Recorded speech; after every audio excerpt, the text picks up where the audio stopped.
country many fear but almost no one truly knows. A place where the ancient ruins of Persepolis, the cradle of world civilization, stand in the shadow of Tehran's modern flyovers and skyscrapers. Here, people start their day with tea and saffron sugar while gazing at snow-capped mountain peaks, and just a few hours later they can find themselves in the hottest desert on Earth. Iran is a country whose name in the global news is usually tied to sanctions, nuclear programs, and strict religious bans. But if you look past the headlines, you'll discover one of the deepest, most hospitable, and most contradictory cultures on the planet. It is a world where a taxi driver might quote the medieval poet Hafez, and a young woman in a hijab might be a brilliant software engineer. Every year, despite political isolation, thousands of travelers come here to see the half of the world in Isfahan, to get lost in the labyrinths of the oldest bazaars, and to understand how a country that has spent 40 years under unprecedented global pressure actually lives. Iran cannot be understood in a week, and it certainly cannot be judged by cliches.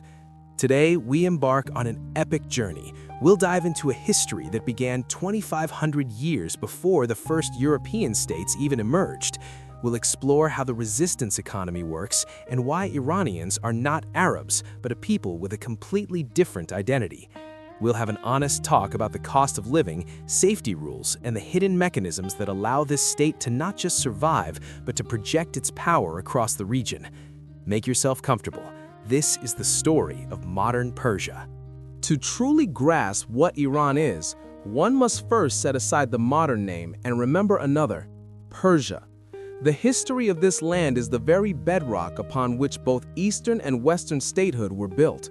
5 centuries before the Common Era, Cyrus the Great established the Achaemenid Empire, the world's first true superpower, uniting dozens of nations from the banks of the Nile to the gates of India. Cyrus left behind a legacy known today as the first declaration of human rights, the Cyrus Cylinder. In it, he proclaimed freedom of religion and abolished slavery. For Iranians, these are not just dry lines from a textbook, they are a profound source of national pride. They see themselves as the rightful heirs to kings who once ruled the known world. The ruins of Persepolis you see on your screen are more than just stone and dust. They are a monument to a greatness that was burned by Alexander the Great, but never erased from memory.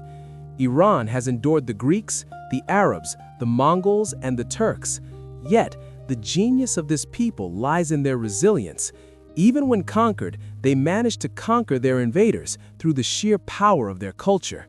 The Arabs brought Islam, but the Persians transformed it into exquisite art, breathtaking architecture, and pioneering science. While Europe was still drifting through the Dark Ages, masters like Avicenna and Omar Khayyam were penning their world-changing treatises in the heart of Khorasan. The modern chapter of Iran is a saga of a struggle for independence. The discovery of oil in the early 20th century turned the country into a chessboard for Britain and Russia.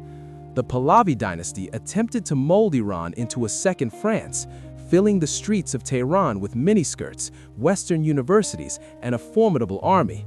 However, the chasm between the wealthy elite and the religious majority continued to grow. In 1979, the Islamic Revolution shook the world. The Shah fled, and Ayatollah Khomeini rose to power.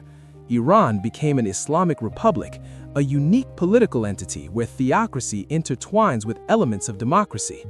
This single event redefined everything, from the way people dress to the nation's alliances on the global stage.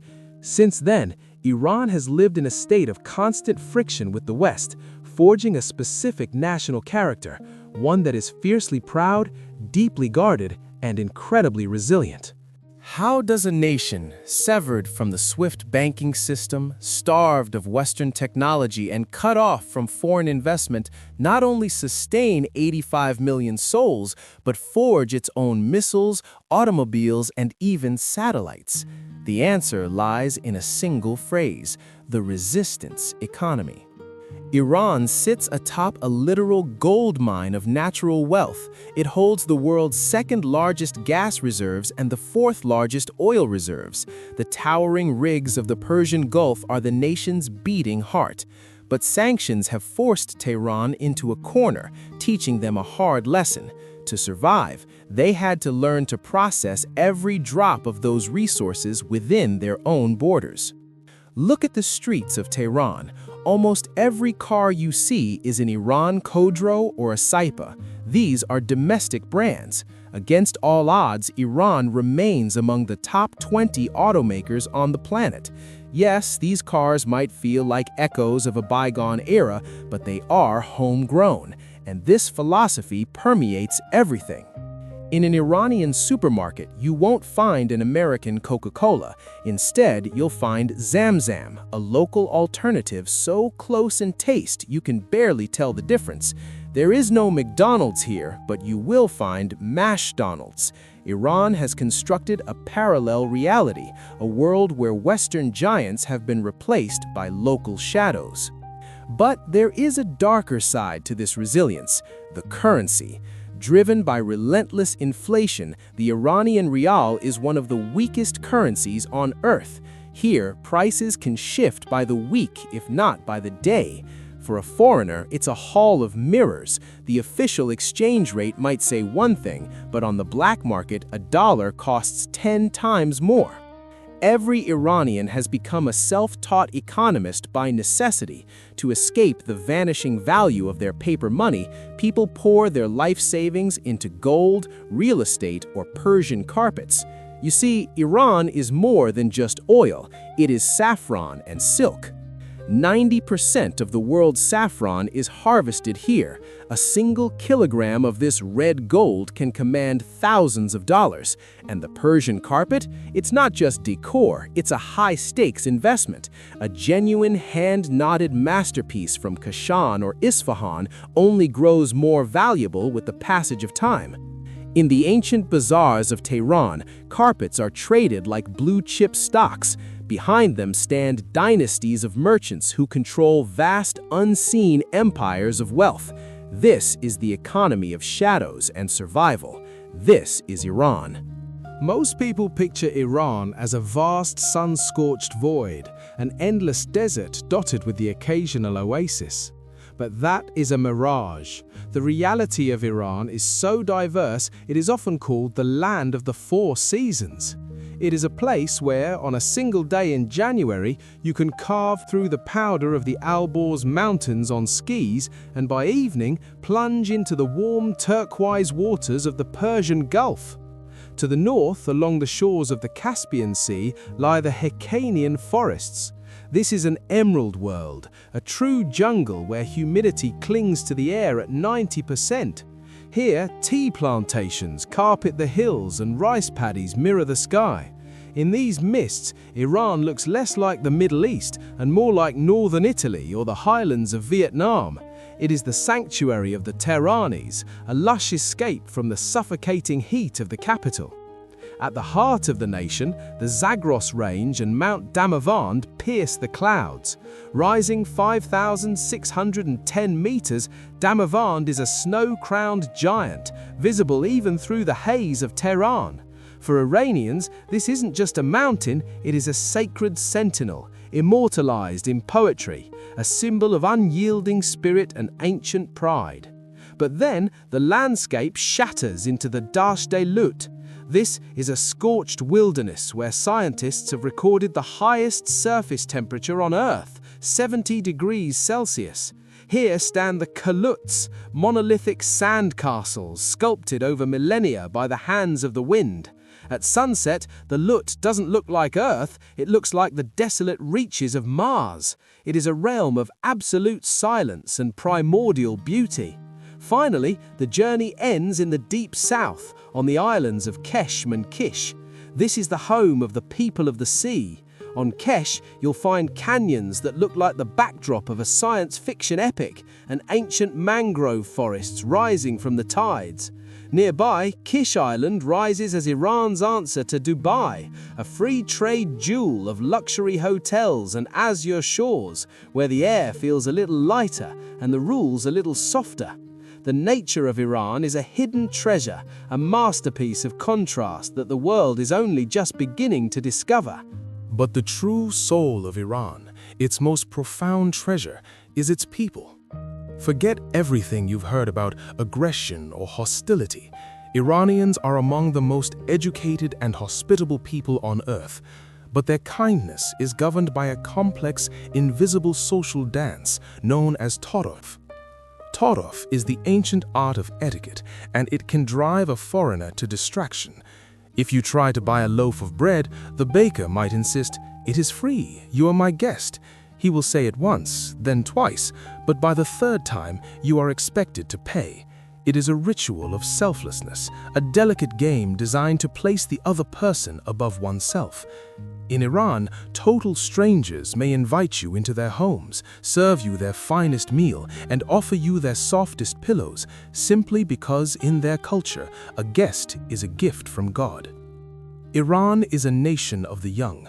Over 60% of the population is under the age of 30. Despite the weight of religious restrictions, this is a generation of digital nomads. Tehran's cafes are teeming with youth, hunched over laptops, bypassing internet firewalls with VPNs seconds after they are built. They are fluent in global fashion and Western music, yet they remain deeply, fiercely in love with their homeland. The women of Iran deserve a story of their own. Defying every Western stereotype, they are one of the most dynamic forces in the East. In the universities, female students now outnumber the men. They are surgeons, lawyers, and CEOs. Yes, the law requires the hijab, but the way they wear it, perched elegantly at the back of the head, paired with bold makeup and designer bags, is their own silent language of individuality and strength. Finally, the culture of Iran is a culture breathed through poetry. An Iranian may not know higher mathematics, but they will know the verses of Hafez, Sadi, or Rumi by heart. Here, poetry is the national DNA. The mausoleum of Hafez in Shiraz is not just a monument, it is a place of pilgrimage. People come to consult his books like oracles, believing that a poet who has been dead for 700 years can still offer them a word of wisdom in their darkest hour. This is the heartbeat of a nation. This is the spirit of Iran. Now, let's bring this down to earth. Is Iran safe? The answer is a resounding yes. It is startlingly safe. Street crime here is significantly lower than in many European or Latin American capitals. You can walk through the heart of Tehran or Isfahan at 3 in the morning, and the only real danger you'll face is being invited for tea, yet again. But life here isn't without its shadows. There are challenges that define the daily grind. First, the traffic. Driving in Iran is a form of choreographed chaos. Here, traffic laws are viewed more as gentle suggestions than rules. Crossing a street in Tehran is a feat of bravery that requires nerves of steel and a leap of faith. Second, the environment. Tehran is a city gasping for air. Cradled by massive mountains, the capital traps its own exhaust. In the winter, the smog can become so suffocating that the government is forced to shut down schools and offices just so the city can breathe. Third, the internet. Almost every major social network and global news site is blocked. Life in Iran is a life lived through a VPN. It's slow, it's frustrating, but it is the only way to pierce the digital curtain. And fourth, the money. Your Visa or MasterCard? Here, they are nothing more than useless pieces of plastic. Because of sanctions, Iran is severed from the global banking grid. You must carry stacks of crisp dollars or euros and exchange them for literal bricks of local bills. So, what is the cost of living? For a foreigner, Iran is incredibly cheap. A feast in a high-end restaurant might cost you $5 to $7. A taxi across the entire city, $2 or $3. But there is a bitter irony here. For the locals, whose wages cannot keep pace with the ghost of inflation, daily life is a relentless, exhausting struggle just to maintain a sense of dignity. Iran is a land that relentlessly challenges your preconceptions. It might intimidate you with its rigid laws, but it will capture your heart with its people. It may seem, at times, frozen in the Middle Ages, yet it will startle you with its modern pulse. This is a place for those who yearn to see the world without the distorting lenses of Instagram filters or political propaganda. Iran will teach you to drink your tea slowly, to cherish the fleeting moment, and to realize that behind any political system lies the living, breathing, aching, and rejoicing soul of an ancient people. Persia has not vanished into history. It is here. It lives in the scent of fresh-baked bread drifting through a crowded bazaar. It lives in the shimmering turquoise domes of the mosques and in the eyes of young Iranians who, despite everything, look toward the future with an unyielding hope. Is it worth going to Iran? If you are prepared for the fact that a piece of your heart might remain there forever, then the answer is, without a doubt, yes. Thank you for taking this journey with us. We hope this film has helped you see this extraordinary corner of our planet in a new light. If you enjoyed this story, please subscribe to the channel, give us a like, and let us know in the comments which fact about Iran surprised you the most. Until next time, on the next adventure.